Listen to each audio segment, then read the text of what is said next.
Ask an AI for a quote, a citation, a court case, someone's biography, and sometimes it hands you back something flawlessly formatted, utterly confident, and completely invented. A book that does not exist. A scientific paper nobody wrote. There are real lawyers who have been sanctioned by courts for submitting legal briefs full of AI-generated cases that never happened. This is called hallucination, and almost everyone explains it wrong. They say the AI is lying, or that its training data was bad. Neither is right. Hallucination falls straight out of everything you have already learned in this series. It is not some bug bolted on the side. It is the predictor working exactly as designed. Let me show you why it is almost inevitable. First, let's kill the misconception at the center of this. When the AI states a wrong fact in smooth, confident, authoritative prose, you naturally assume that confidence means it knows, that it must have read this somewhere reliable. But remember what the model actually does at its core. It samples plausible-sounding next words. That confident, polished tone is a property of how fluent the text is, not how true it is. And here is the killer. The model is exactly as fluent when it is dead right as when it is making things up out of nothing. It has no separate little inner voice that whispers, "Careful, I am not sure about this one." Fluency and truth are two completely different things, and the model only ever directly controls one of them. Fluency. Now the mechanism, and it is beautiful in how simple it is. Picture the distribution again, that bar chart of possible next words. You ask, the capital of France is. Because the model saw that fact thousands upon thousands of times in training, there is a tall, sharp spike sitting right on Paris. It samples the spike. Easy, confident, correct. Now ask it something genuinely obscure. The birthday of a minor figure it barely ever encountered or maybe never did. This time there is no spike. There is no peak on the true answer because it never actually learned one. But the model is still obligated to output something. It always produces a distribution, that is all it can do. So instead of a clean spike, you get a flat smear of vaguely plausible options, a spread of real-sounding dates, none of them grounded in anything. And then it samples from that smear, and out rolls a confident, specific, totally fabricated answer. And here is the uncomfortable part, shown clearly in recent research. This is not something you can fully fix by just cleaning the data or making the model bigger. It is baked into the very setup of how these models learn. Think it through. A fact that appears only once or twice in the entire ocean of training text, the model has almost no way to reliably lock down. There simply is not enough signal there to build a sharp spike on it. And the world is full of such rare facts.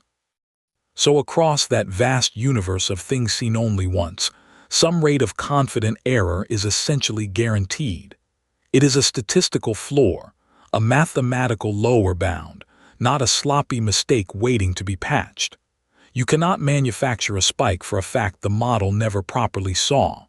No amount of scale conjures knowledge that was never really there. But there is a second half to this, and it explains the most maddening part. Why does it confidently guess instead of just admitting it does not know? The answer is in how these models are tested and trained. For a long time, models were graded like a student on a multiple-choice exam. Right answer, 1 point. Wrong answer, 0 points. I do not know, also 0 points. Now put yourself in that situation. What is the smartest strategy? Always guess. A wild guess might happen to be right and score you a point. Honestly admitting you do not know scores nothing, guaranteed. So we accidentally train these models to bluff, to prefer a confident shot in the dark over an honest "I am not sure." The hallucination is partly that smeared distribution, and partly a test-taking strategy we ourselves rewarded into them. So how do you fight something you cannot fully eliminate? 2 powerful levers. The first, change the grading. Reward the model for honestly saying "I am not sure" when it genuinely is not, and penalize a confident wrong answer more harshly than an honest one. Make calibration pay off instead of bluffing. And models really are getting noticeably better at hedging, declining, and flagging uncertainty as a result. The second lever is the big practical one. Give the model the spike it is missing. Instead of asking it to dredge an obscure fact out of its compressed memory, you let it look the fact up, retrieve the actual document, and drop that real text straight into its context window. And now there genuinely is a tall spike to read off, grounded in a real source. This is exactly why AI tools that search the web and cite their sources hallucinate far less. They are reading, not guessing. So here is the honest, non-scary way to hold all this. Hallucination is not the AI lying. There is no intent, no deception. It genuinely cannot tell that it is doing it. It is a fluent predictor sampling from a flat distribution when it lacks a sharp one, plus a guessing habit we trained into it. It can be dramatically reduced through better grading, through retrieval, through citing sources, through models that increasingly know when to abstain, and it has been falling steadily. But for now, it cannot be switched off completely. So the practical takeaway is permanent and simple. For anything that actually matters, verify.